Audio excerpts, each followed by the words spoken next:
Alors, avant de commencer cette vidéo, petit prélude pour recontextualiser. Alors, je comptais sortir donc cette vidéo pendant que le fer était encore chaud, mais après la vidéo de ce bon vieux Raptor, j'ai bêtement considéré que le momentum était baisé, que le moment était passé, et j'avais donc rangé cette analyse aux oubliettes, parce que ça m'aurait quelque part assez cassé les couilles que l'on puisse finalement penser que j'avais pompé ce bon vieux Raptor dissident. Mais j'ai finalement réalisé que de laisser pourrir cette analyse, alors que j'avais pourtant passé donc déjà un certain temps pour l'écrire et l'enregistrer, bah quelque part ça me cassait encore plus les burnes. Donc finalement j'ai décidé de ressortir cette analyse, de ressortir cette vidéo des ronces, donc pour la mettre en ligne. Alors je tiens néanmoins à vous rassurer, après avoir donc réécouté finalement assez récemment mon analyse sur la situation, sur le Cyprien Lix, je me suis aperçu que celle-ci était finalement plus complémentaire que redondante avec celle du Raptor. Alors concernant maintenant cette vidéo, alors là je parle plus pour mes abonnés, mais pour ceux qui ne me connaissent pas encore, écoutez, ça pourrait vous intéresser. Alors le montage de celle-ci sera beaucoup moins lourd que pour les précédentes vidéos. Alors évidemment il sera présent pour illustrer ce que je raconte, mais si vous voulez donc écouter cette vidéo en audio, ce que je vous déconseille personnellement, mais donc si vous voulez écouter cette vidéo en audio pour continuer simultanément de monter le ladder sur Hearthstone ou de remplir votre dossier CAF ou de vous branler, que sais-je ne juge pas, après tout il faut tout pour faire un monde. Donc je me disais, si vous avez une activité annexe, et si vous voulez juste écouter cette vidéo en audio, pour une fois vous avez ce loisir.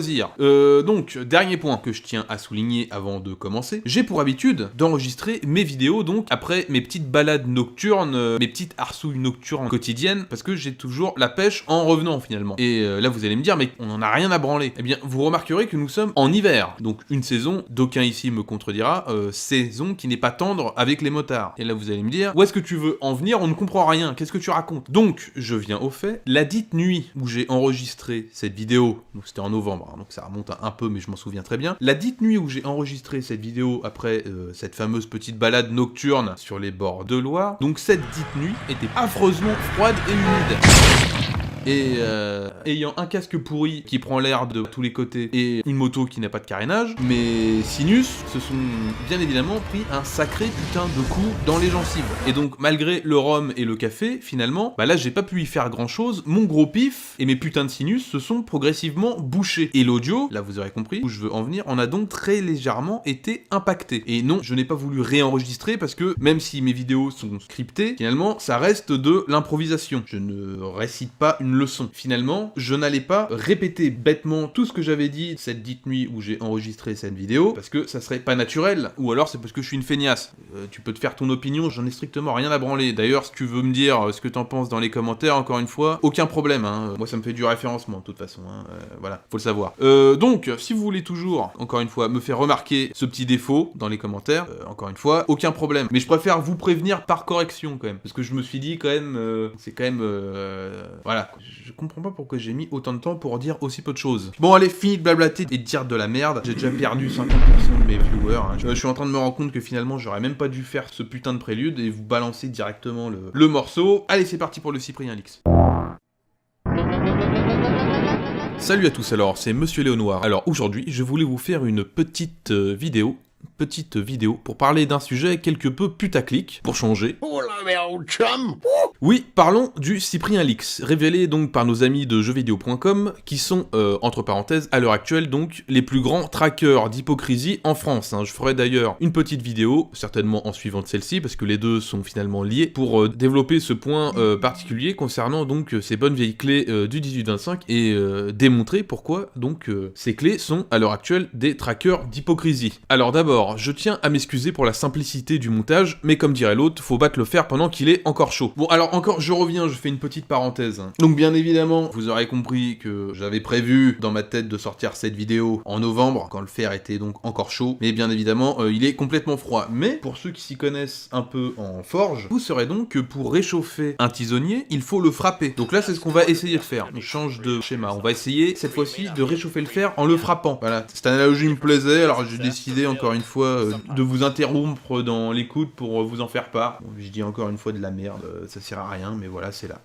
Allez, je vous laisse reprendre le cours de la vidéo. Donc, le Cyprien Leaks. Donc celui-ci s'articule en 2 phalanges. La première étant liée à ce que l'on pourrait appeler de l'optimisation fiscale un peu limite. Enfin moi, personnellement, je vais être honnête, je vais plutôt prendre parti pour Cyprien concernant cette phalange-là, concernant cette partie de ce fameux Cyprien Leaks. Hein. C'est quand même une affaire qui date de 2016, mais bon, c'est ressorti. Il y a une sorte de lien qui a été établi avec cette optimisation fiscale, mais donc on va en parler, mais personnellement, je suis à 100% concernant ce point avec Cyprien. Je dis bien concernant ce point. Donc, comme je disais, une première phalange liée donc à une optimisation fiscale réalisée par Cyprien, c'est pas le seul d'ailleurs, hein, en 2016, et la deuxième phalange du Cyprien Leaks, qui elle s'articule plutôt autour d'une affaire de conflit d'intérêts, et pour le coup, je trouve ça personnellement assez scandaleux, surtout concernant ce que notre bon Cyprien s'est permis de dire concernant l'un de ses homologues, quand celui-ci a été attaqué par les journaleux et les médias mainstream, mais je développerai plus tard dans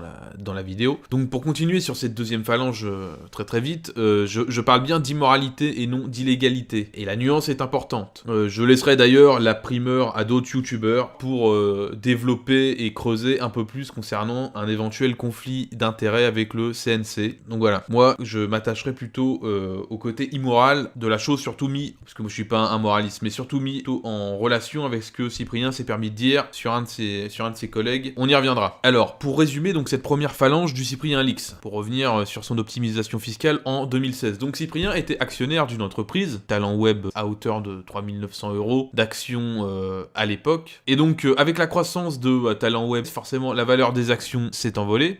Croissance qui est due au travail acharné de Cyprien, Norman, Squeezie, etc.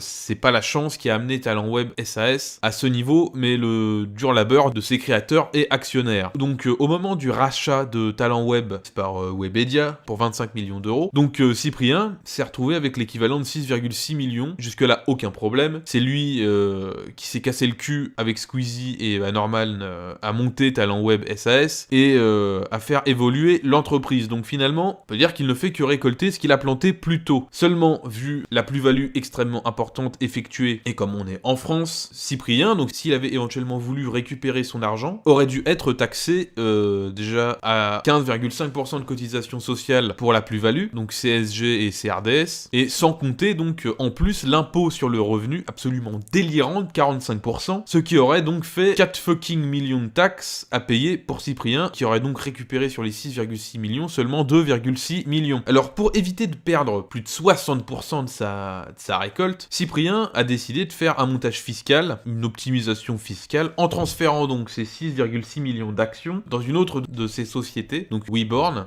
D'ailleurs c'est marrant, si on regarde le statut de WeBorn, on peut s'apercevoir que son capital social est de 6 638 000 €, c'est pas un hasard, hein, faut le savoir. Et par la suite, donc à partir de WeBorn, parce qu'on peut pas juste transférer ses actions dans une autre entreprise, il y a des conditions pour pas payer d'impôts, il faut réinvestir. Donc Cyprien a par la suite, à partir de WeBorn, réinvesti, donc au moins la moitié de ces 6,6 millions, dans 2 autres entreprises, dont Cyprien est propriétaire, donc qui est la CDI, ce qui est en rapport avec ses fringues, je crois, si je dis pas de conneries, et Périple Production. Alors je vais être honnête, pour moi, Cyprien a eu totalement raison de procéder ainsi, et je vais très rapidement expliquer pourquoi par une analogie simple. Imaginons un mec qui achète un champ, achète des graines pour faire pousser ses merdes. Après avoir travaillé d'arrache-pied pour faire pousser ses merdes, vient enfin le temps de la récolte, et le gars donc finit par récolter un gros paquet de merde. Alors forcément, si le gars a pu faire pousser ses merdes sereinement, c'est aussi parce que il y a des routes pour accéder à son champ de merde, un système judiciaire et policier pour empêcher des enculés de vandaliser son champ et de piquer ses merdes, et donc oui, il est normal que l'État,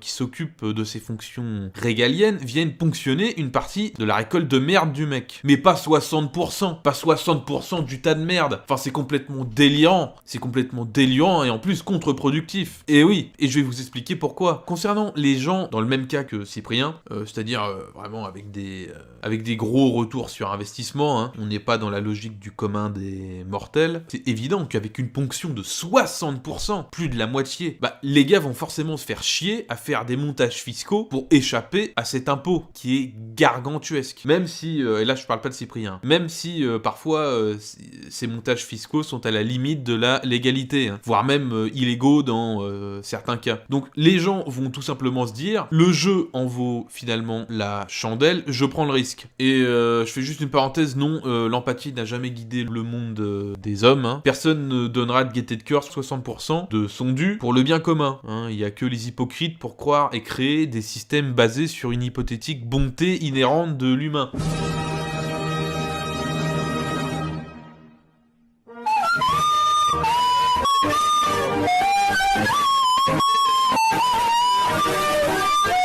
L'humain, c'est une bête d'orgueil et d'ego, c'est pas une bête d'empathie. Donc fermez la parenthèse, alors que, pour revenir à notre histoire, alors que, imaginons, avec un impôt, disons, de 10%, je dis bien imaginons, sur ce genre de cas assez particulier, mais qui brasse quand même beaucoup d'argent pour l'État. Forcément, les gars vont se dire, dans le cas des montages, je parle encore une fois, c'est dans le cas des montages illégaux, je parle pas de Cyprien, là. Les gars vont se dire, bon, le jeu n'en vaut peut-être pas la chandelle, je ne prends pas de risque pour si peu. Ou, tout simplement, là par contre, dans le cas de l'optimisation fiscale, je n'ai pas envie de me casser le cul et perdre mon temps pour si peu à faire des transferts d'actions et créer des entreprises. Donc oui, encore une fois, pour ce genre de bénéfices assez particuliers, parce qu'encore une fois, on n'est pas dans la logique du commun des mortels, je pense très sincèrement que baisser les impôts pour ce genre de cas de figure serait plus rentable pour l'État. Bah oui, sans compter, en plus, dans la logique d'un artiste, un artiste finalement ne dépend que de ses créations. Le jour où il perd contact avec son public, le jour où il n'arrive plus à faire résonner son public, il perd finalement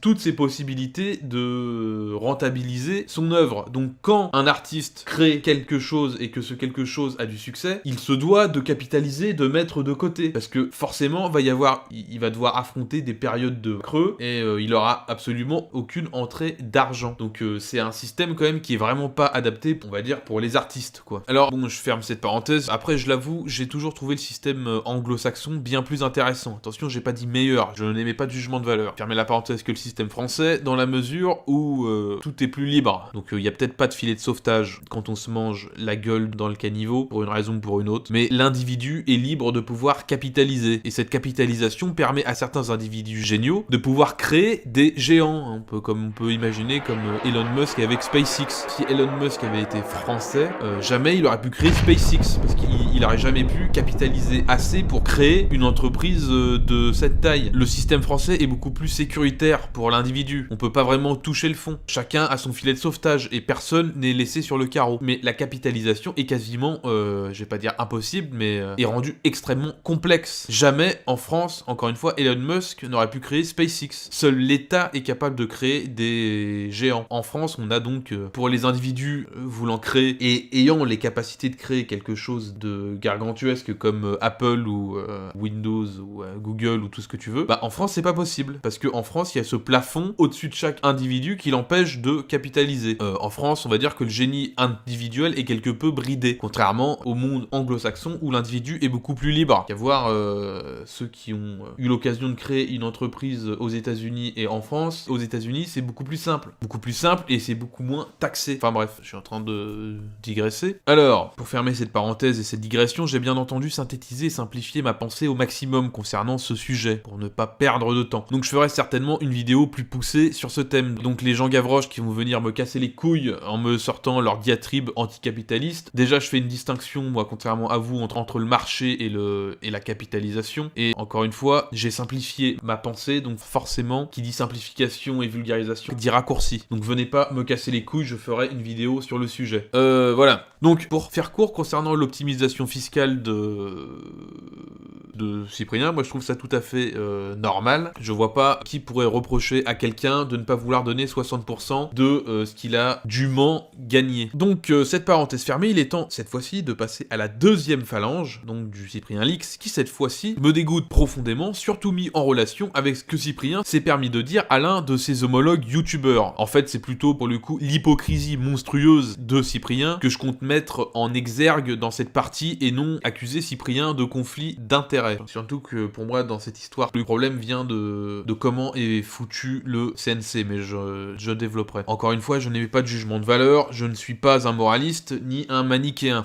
Donc, qu'a-t-il fait notre bon Cyprien? Eh bien, c'est très simple. Il existe en France une structure, donc le CNC, Centre National du Cinéma et de l'Image Animée, et ce fameux CNC émet, entre autres, des petites subventions, enfin c'est l'État qui émet des subventions à travers le CNC, pour aider les créateurs de contenu sur Internet, enfin de contenu en rapport avec le 7e art. Et il se trouve que notre bon Cyprien Yov est membre, enfin a déjà été membre du jury pour décider de l'attribution de ces fameuses subventions du CNC, accordées donc aux créateurs de contenu audiovisuel sur Internet. Et quand on se penche donc sur les fameuses attributions de ces subventions, eh ben là on s'aperçoit que d'une certaine façon, ce mécanisme d'attribution des subventions s'est en quelque sorte fait phagocyter par un réseau de youtubeurs s'auto-finançant mutuellement. Du moins, c'est ce que ces échanges de subventions laissent croire, d'où ces soupçons de conflit d'intérêts. Et c'est peut-être une coïncidence après tout, hein, c'est pas comme s'il y avait un nombre très limité de subventions et un nombre gargantuesque de petits créateurs. Donc c'est vraiment un hasard si les membres de ce fameux jury ont décroché pour leurs projets respectifs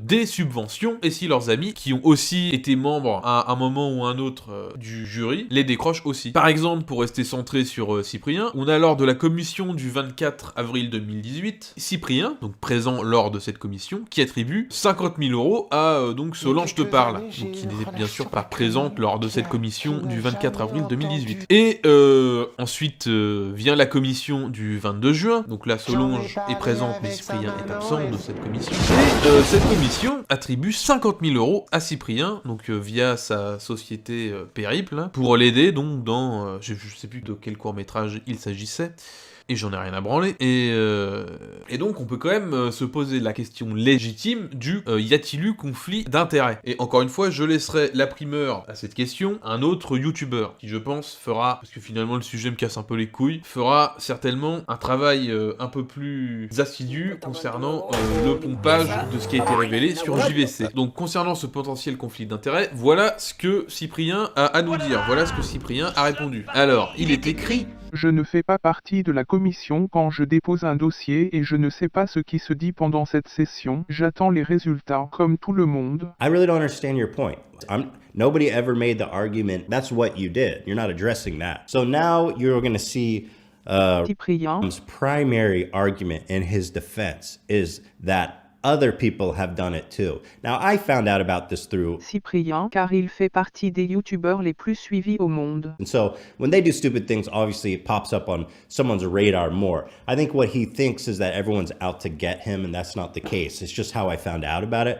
But what he does here is a beautiful thing. He snitches out everybody else. Le nombre de demandes est limité, et il y a une dizaine de membres dans la commission, chacun fait son possible pour être impérial. Ce cas de figure arrive régulièrement dans les commissions pour le cinéma et le jeu vidéo. On peut débattre de ça. You're just trying to defend yourself against stuff that isn't really valid. The only thing I see is a snitch! On peut débattre de ça, pas de s'acharner sur mon cas. The reason people are picking on you, dude, it's because you have a larger, more influential channel. What's so hard to fathom about that? When you do something stupid, it's obviously going to attract more attention. But I love how you're snitching. Oh, for the three-pointer, snitching. Pourquoi on me reproche ce que font les producteurs de cinéma ou les producteurs de jeux vidéo qui sont aussi dans les commissions du CNC? It is a problem, dude. It's all a problem. I love how the way he has of defending himself is just snitching on everyone else and be like, well, these guys did it and nobody cared. So clearly, you know, I got nothing to apologize for in that case. Listen, you're a grown up, I think. I mean, sure, your development was arrested around 12, but you have the brain of a 20-year-old. You know that just because other people did it doesn't make it okay for you to do it. I mean, that's like going before a judge and saying, yes, Your Honor, I did do the crime, but I would like to point out in the history books that all these other people have done this crime, And so I think I should be let go. On m'a demandé d'être membre de commission. On m'a dit que je pouvais demander une aide pour mes sketchs et fictions. C'est tout. Il n'y a pas de manigance. I love how he describes it as just, yo, I didn't think about anything. I don't consider anything. They just said, yo, here's this thing. It's slightly rigged. You want to do this? Yeah, sure, of course. I don't think about anything. Bon, petite parenthèse, j'ai décidé, puisque j'ai le temps maintenant, vu que le fer est complètement froid, j'ai pas à me presser, donc j'ai décidé de répondre aux réponses de Cyprien concernant donc ces accusations de conflit d'intérêts, donc pour démontrer à quel point celle-ci était complètement bidon. Hein. J'aime pas tirer sur les ambulances, c'est pas mon genre, mais bon là, une ambulance de 12 millions d'abonnés, là j'ai pas pu m'en empêcher, quoi. Là ça a été plus fort que moi, encore une fois, je suis pas Jésus. Fermez la parenthèse, donc seulement avec mes réponses accolées aux siennes, cela portait la vidéo à plus de 45 minutes. Donc comment dire, j'y ai réfléchi et je me suis dit qu'il valait mieux donc dans le cas où cette vidéo rencontrerait un certain engouement, que je garde finalement cette partie réponse aux réponses de côté, car de une, cette partie se suffit à elle-même, elle n'a pas besoin d'être incluse dans cette vidéo pour avoir du sens, et de deux, ça me permettrait de pondre une deuxième vidéo sur le Cyprien Leaks, si je vois que celle-ci, on va dire, prend, s'il y a, encore une fois, s'il y a un petit engouement. Donc, pour cette vidéo, cette version de la vidéo que vous avez sous les yeux, j'ai donc juste gardé finalement mon argument d'autorité, parce que je sais que vous aimez bien ça, les arguments d'autorité, toujours à avoir besoin de considérer la gueule de la source au lieu de vous concentrer sur la flotte. Enfin bref. Donc pour vous expliquer ce qui est venu foutre finalement Ethan dans ma vidéo, donc entre temps, après le Cyprien Leaks, il y a eu donc, pour ceux qui ne le savent pas, une affaire qui a un peu remué le YouTube jeu anglophone. Affaire qui tournait autour donc de RiceGum et de Jake Paul, donc qui ont tous les deux promu avec d'autres youtubeurs, mais comme les autres youtubeurs ont beaucoup moins d'yeux et d'oreilles braqués sur eux, bah forcément ça avait pas fait de vague, mais donc qui ont tous les deux promu, donc avec d'autres youtubeurs, un site de paris en ligne frauduleux, comme un placement produit, mais donc pour un site de paris en ligne qui est frauduleux. Et comme leur audience est constituée à 100% de mômes, bah forcément ça fait un peu grincer des dents. D'ailleurs, entre parenthèses, je pense très sincèrement que le roi des rats finira, d'ailleurs il est peut-être déjà en train de l'écrire, par en parler, hein, dans la mesure où ça parle des enfants qui se font arnaquer. Je sais que le sujet, il y a une certaine rémanence, ça tourne un peu toujours autour de ça, même si à chaque fois, moi j'aurais une reproche à lui faire, c'est qu'il prend le problème à l'envers. Enfin bon, ça sera l'occasion aussi de faire peut-être une vidéo sur le sujet, pour expliquer le problème que j'ai avec le roi des rats. Bon, mais bref, ça sert à rien à voir, donc je disais, je suis quasiment prêt à parier donc que le roi des rats est en train de nous pondre une vidéo sur le sujet, hein. Donc fermez la parenthèse, et donc après que le scandale eut éclaté, qui a éclaté donc finalement à cause ou grâce, si on veut, à RiceGum et à Jake Paul, parce que forcément quand c'est eux qui font des placements de sites frauduleux, là ça se voit comme le pif au milieu de la tronche. Donc après que le scandale ait éclaté, on a donc notamment RiceGum, hein, qui nous a pondu une bonne vidéo d'attardé donc pour se défendre. Bon, après il faut dire qu'il fait avec ce qu'il a, le pauvre, hein. Il est pas hyper bien équipé pour la rhétorique, il faut un cerveau quand même. Donc fermez la parenthèse, donc je ne disais, il a donc pondu une vidéo complètement pétée, mais un truc de fou, hein, complètement pétée donc pour essayer de se justifier, mais bon, vu encore une fois le niveau intellectuel du personnage, c'est pas vraiment étonnant que cette dite vidéo soit complètement à chier. Seulement, c'est là que vous allez comprendre le lien avec le Cyprien Leaks, seulement la chose extraordinaire, c'est que la vidéo de justification de RiceGum reprend de façon identique l'argumentaire complètement bidon que nous a pondu Cyprien, donc quand celui-ci a adressé sur Twitter ce fameux Cyprien Leaks. Ce qui, entre parenthèses, hein, est vraiment, mais alors vraiment, pas flatteur pour Cyprien, hein. Ça c'est... si il y avait bien une preuve que sa réponse était complètement bidon et complètement pétée, elle est là, quoi, parce que c'est encore une fois, mais ça je le démontrerai si je sors ma deuxième vidéo, c'est la même chose, c'est les mêmes arguments que ceux employés par RiceGum. Encore une fois, c'est la structure rhétorique des arguments qui sont pareils, hein. Allez pas faire un pont, j'ai ces deux affaires qui n'ont rien à voir, attention, commencez pas à me faire des procès d'intention space, j'ai l'habitude avec vous, hein. Fermez la parenthèse. Donc forcément, pour revenir sur RiceGum et sa vidéo de justification complètement pétée, des gars comme Ethan de H3 lui sont forcément tombés sur le museau et ont donc démonté, ont explosé sa réponse façon de puzzle, hein. Donc en soulignant la nature complètement mongoloïde, hein, des arguments, des justifications employées par RiceGum. Donc si vous êtes anglophone et que vous voulez rigoler un coup, donc je vous invite à jeter un œil à cette vidéo de Ethan sur RiceGum. Je l'ai mis dans ma description. Et je vous invite, là c'est ce que j'ai fait dans ma vidéo, à remplacer les réponses de RiceGum par celles de Cyprien. Moi personnellement, je peux vous dire que je l'ai fait, je me suis bien marré. Parce que comme dit précédemment, les arguments défensifs employés par l'autre mongol de RiceGum sont à 100% identiques à ceux employés par Cyprien dans ses tweets de réponse. Donc finalement, toute la vidéo de Ethan, je vous ai montré finalement, là, ça c'était des bouts de cette dite vidéo, en changeant juste 2-3 noms et 2-3 tournures de phrases, cette vidéo pourrait être une réponse à Cyprien. Une réponse finalement à la justification qu'a employé Cyprien pour se dégager donc de ce fameux Cyprien Leaks. Bon allez, fini de blablater, de dire de la merde, on reprend la vidéo de l'autre con du passé avec son nez bouché. Allez, c'est parti. Donc, laissons de côté ces supputations de conflits d'intérêts que je laisse à un autre youtubeur. Oh, c'est vraiment de la merde ce youtubeur, sans déconner. Un autre commentateur, on va dire. Et laissez-moi donc recontextualiser. Donc, j'imagine que les subventions accordées par le CNC sont relativement limitées, même extrêmement limitées. C'est pas en période de récession que l'État va s'amuser à distribuer à la pelle des subventions pour les youtubeurs et autres créateurs de contenu sur internet. Donc toi, Cyprien Yov, géant de YouTube, businessman millionnaire, possédant la plus grosse audience du YouTube game français, ce qui est tout en ton honneur, et d'ailleurs j'ai toujours eu énormément de respect pour les self-made man, surtout quand ceux-ci ont décidé de tout plaquer pour leur passion, en misant tout sur leur talent, donc je le dis et je le répète, tu ne dois rien à personne concernant ta réussite. Donc toi, Cyprien Yov, tu viens demander et siphonner les maigres subventions accordées par l'État aux créateurs de contenu sur Internet pour tes propres projets. Mais bordel, t'es millionnaire, qu'est-ce que t'en as à foutre de 50 000 €? Je suis roumain. Toi qui dois connaître mieux quiconque le microcosme du YouTube francophone, toi qui dois connaître une putain de myriade de bourgeons de créateurs absolument géniaux, tu pouvais pas, en tant que jury du CNC et en tant que youtubeur et créateur de contenu, promouvoir un créateur pour qui ces 50K aurait fait la différence entre l'aboutissement du projet ou son oblitération. Alors, alors non, je ne parle pas de moi. De une, parce que je suis dans le commentaire, l'analyse et la critique. Je suis pas dans l'art, on va dire. Mes vidéos n'ont rien à voir avec le 7e art. Et de deux, bah je suis pas membre du jury du CNC, donc pour avoir une subvention, ça risque d'être compliqué. Non mais sans déconner. Je suis un homme en colère. Tu oses émettre un jugement de valeur sur Rémi Gaillard parce qu'il a repris une idée de l'un de ses homologues. D'ailleurs, je me souviens à l'époque, en parlant de Rémi Gaillard, le mec était traîné dans la boue par les médias sous prétexte, et tous les journalopes de merde, sous prétexte qu'il aurait pompé un sketch donc de l'un de ses homologues anglo-saxons. Rémi Gaillard, quoi. Rémi Gaillard, peut-être le seul youtubeur français connu internationalement. Rémi Gaillard, le gars qui s'est certainement fait le plus pomper au monde. Certainement dans les deux sens. Touche d'humour.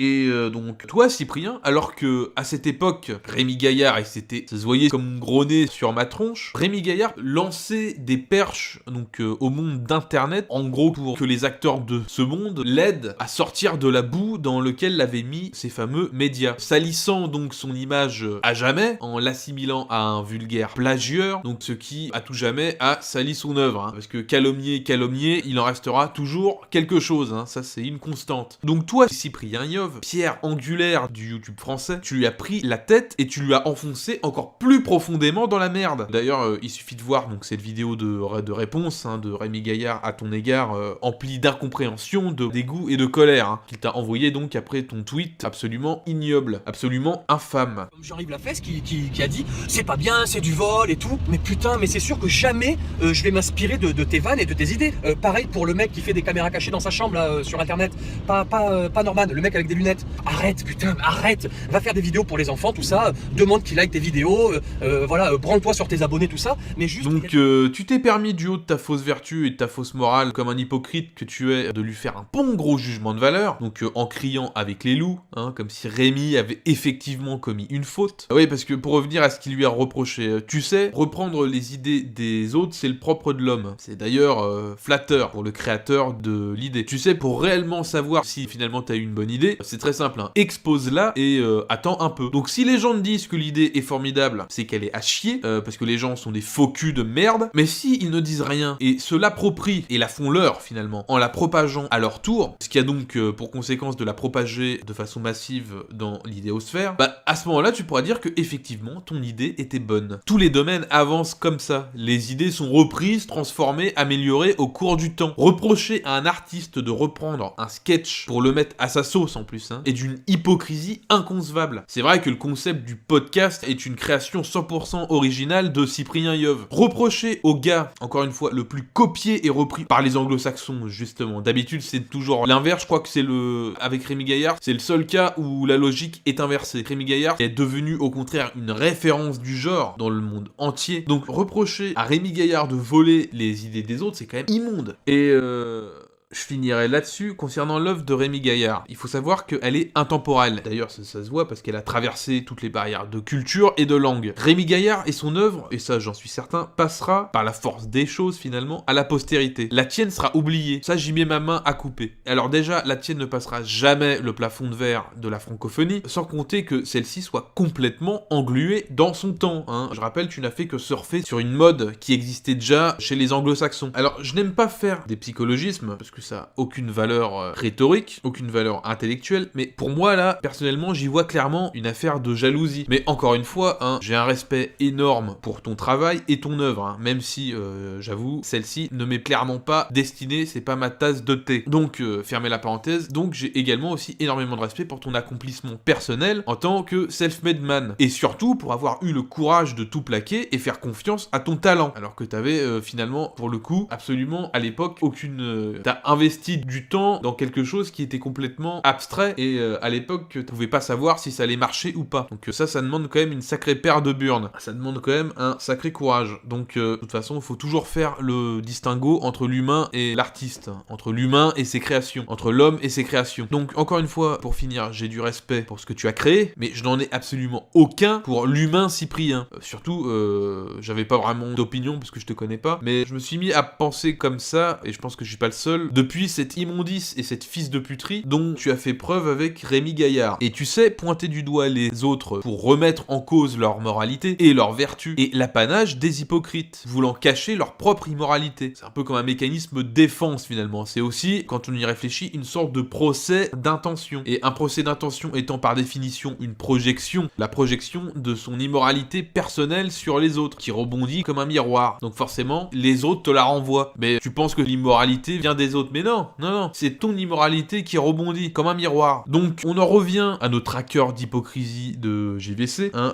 parce que en faisant ce que tu as fait à Rémi Gaillard, tu leur as donc envoyé un signal. Et ceux-ci se sont donc mis à creuser, à gratter, car bien au courant de ce que je viens d'énoncer concernant les projections et l'inversion accusatoire inconsciente. Et tu vois, ils ont fini par trouver. D'ailleurs, je me demande, qu'aurais-tu dit si Rémi Gaillard, si celui-ci avait réalisé des montages fiscaux pour échapper à l'impôt, puisque personnellement je salue, moi j'aurais fait pareil, c'était la chose à faire de mon point de vue. Qu'aurais-tu dit si celui-ci avait profité des subventions du CNC en étant lui-même jury, en ayant participé à des commissions? Qu'aurais-tu dit si des subventions avaient été accordées à ses potes alors qu'il faisait partie de l'une des commissions d'attribution? Je me demande ce que t'aurais dit, moi j'ai ma petite idée sur le sujet. Alors encore une fois, je me branle complètement de ces histoires de montages fiscaux et de subventions du CNC, mais putain qu'est-ce que je hais l'hypocrisie. Et encore une fois, méfiez-vous de ceux se permettant d'effectuer des jugements de valeur et méfiez-vous des parangons de vertu et de morale. C'est souvent un mécanisme de protection pour cacher leur propre immoralité, faut le savoir. Donc voilà, donc pour conclure et pour revenir au CNC, pour changer de sujet, puisque Cyprien finalement ça m'intéresse pas des masses, mais après la crasse qu'il avait fait à Rémi Gaillard, je vous cache pas que je l'attendais au tournant sur la première affaire le salissant pour mettre en exergue cette hypocrisie. Donc voilà, c'est fait. Donc pour conclure et pour revenir donc sur le CNC, pour moi c'est surtout le système d'attribution de ces subventions qui est complètement pété. Pour moi il est évident que si on laisse statuer dans le jury des créateurs de contenu eux-mêmes susceptibles de recevoir les dites subventions, c'est évident, surtout vu le réseautage monstrueux existant parmi tous les youtubeurs, c'est évident que les gars vont systématiquement se renvoyer la balle et tout garder pour leur poire, forcément. Mais oui, c'est clair. Mais ça, encore une fois, c'est le problème, quand des hypocrites, ne sachant absolument absolument pas ce qu'est un humain, hein, car n'étant pas honnêtes avec eux-mêmes, sont en charge de créer des règles et des systèmes, par exemple, là pour le coup, d'attribution de subventions. C'est évident que le système sera détourné et corrompu par les transgresseurs, et c'est normal. Les membres du jury d'attribution de ces subventions devraient être composés, à mon sens, de critiques ou de journalistes. Encore une fois, à mon sens. Hein. Alors oui, ces gens connaissent effectivement, clairement, moins bien YouTube et le monde des créateurs de contenu, mais au moins, le système serait préservé de cette logique pourrie de réseautage et de, entre guillemets, de renvoyage de balles permanent, d'où ce genre de dérive. Et c'est même pas forcément, entre guillemets, c'est pas un complot, c'est pas fait forcément de façon même consciente. Je vais donner un exemple. Imaginons quand l'un de tes potes a voté, donc pour l'un de tes projets, à une commission pour que t'aies une subvention. Surtout que le vote n'est pas anonyme, c'est pas ce que j'ai compris. Donc les gens parlent et les gens savent. Donc c'est évident que tu te sentiras obligé à la commission suivante. Donc si l'un des projets de ton pote qui a voté pour le tien à la dernière commission tombe, tu vas te sentir obligé de voter pour son projet, pour ton pote qui t'a soutenu. C'est pas un complot, c'est juste humain. De une, parce que tu te sens redevable, et de deux, parce que t'as pas envie que ton pote sache et apprenne par les autres qui étaient présents lors de la commission, hein, les mecs qui parlent, hein, t'as pas envie que ton pote sache par les autres gars qui étaient présents lors de la commission, bah finalement que t'as pas voté pour son projet, comme un enculé. Donc non, pour moi c'est clairement le système d'attribution des subventions du CNC qui est complètement à la ramasse. Hein. Donc voilà, c'est la fin de cette petite vidéo. Encore une fois, c'était surtout pour souligner, pas pour blâmer Cyprien pour ses montages fiscaux ou le blâmer d'avoir utilisé à ses dépens, on va dire, un système pourri dans sa conception, mais pour souligner donc cette hypocrisie monstrueuse dont il s'est permis de faire preuve, se positionner comme un parangon de vertu, se permettre d'émettre des jugements de valeur quand on est millionnaire et qu'on vient capter des subventions de l'État destinées à des petits créateurs. Calmez-vous. Encore une fois, 50 000 € pour Cyprien, mais c'est rien. C'est comme si moi on me donnait 50 €. Ça va payer le café. Donc voilà, quand on y réfléchit quand même, c'est assez indécent de savoir que cet argent aurait pu aller à un petit créateur et grâce à cet argent, ce petit créateur aurait pu monter son court-métrage, sa série, que sais-je. Mais en tout cas, c'est ce qui aurait fait la différence. Alors que pour Cyprien, 50 000 €, c'est juste Leblanc. Ah bon, il a pas de prénom. c'est juste un pourboire, c'est le café. Parce qu'il est millionnaire, il s'en bat les couilles. C'est une question de référentiel. Il s'en fout de 50 000 €. C'est pas ça qui va faire la différence entre l'aboutissement ou non d'un projet de Cyprien. Donc voilà, conclusion, l'hypocrisie, ça me casse les couilles. Salut bande d'humains.